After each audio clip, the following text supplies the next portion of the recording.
Okay guys, I think I've really figured some things out to help us, and I put up some short videos of you guys about 3 to 4 minutes in length from the summer on Friday, and I want to show a couple of things. This is David Walker hitting a mammoth home run on Friday night.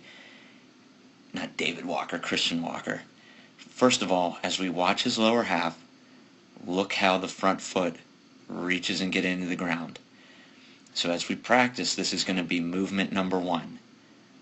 Reach and get into that ground, going forward with his front foot. Reach and get into the ground, going forward with his front foot. You can see how level everything is as he goes forward. Now as you watch his hands, unfortunately this is where they cut to, you can see how it's a very late load. He's almost like a walk away from the hands guy. See how his back elbow has gotten behind his belly button. Back elbow has gotten behind his belly button. Front elbow, has gotten behind his belly button. Now, that's movement number 1. Reach and get into the ground with our front foot, right? You can see toe strike. See how much his elbow is behind his belly button. Top hand a fist away from his back shoulder, and I talked to some of you guys seeing the optimal bat angle there at 45 degrees. So this is movement number 1. Forward and into the ground. Forward and into the ground. And as we will incorporate later, let me zoom here. Oops. Just watching from the waist down. Forward and into the ground. Forward and into the ground. As we watch his top half, you can see how he's just getting that slight late load with his hands and how much he's created that front elbow behind his belly button. Alright, so now let's go back waist down.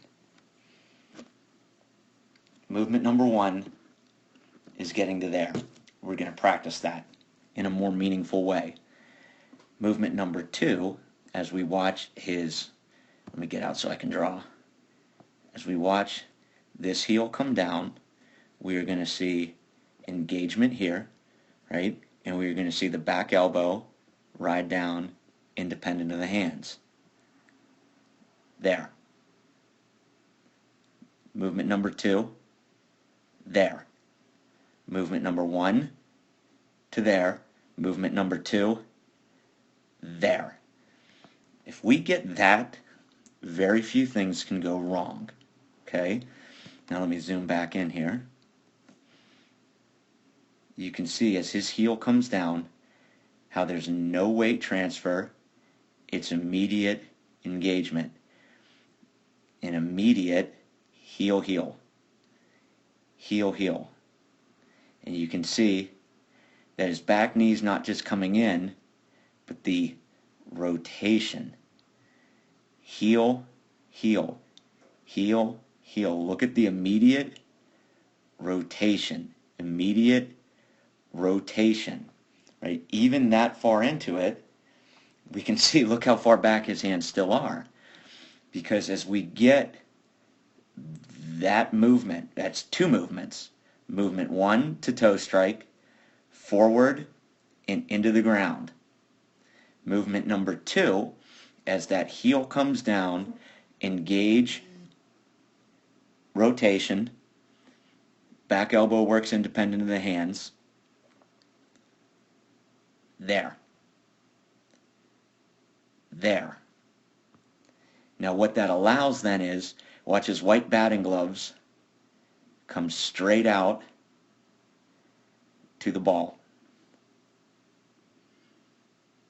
Movement 1, movement 1, movement 1, movement 1, movement 2, movement 2, movement 1, movement 2. I've got some new things for us to do this week to work on getting to that point there. Because once he gets that stretch, he gets that good load going back as his toe, with his hands, as his toe goes out and into the ground. He's able to get that stretch there, and now watch his white batting gloves. Everything is able to come straight to the ball, and he's able to stay down through extension on a massive home run. The other thing is you can really see the bat angle at 45 degrees. A number of us are still back here. It's very difficult to pull the bat out of the slot. The other thing that I wanted to point out, that I pointed out in a lot of your videos, at toe strike we can really see the weight stay back. Now as his heel comes down, watch how nothing is going to come there. Boom. See how it's just a rotation? It's just a rotation. It's just a rotation. So what I really focused on in your videos is movement number 1, foot forward and into the ground to toe strike. You can also see front elbow, belly button, top hand a fist away from his back shoulder here, and the bat at a 45-degree angle, but really see how all the weight is back. Now as his front heel comes down, movement number 2. Movement number 2. Back elbow work independent of the hands, and you can see the stretch that he's getting as he's rotating, here. Sorry, I went forward a little bit. Rotating here. Look how his hands are still all the way back there in the slot as he started to turn here. Look how much this has come in. We can't see, but his heel's starting to come off the ground here. And the weight has not come forward at all to his front side.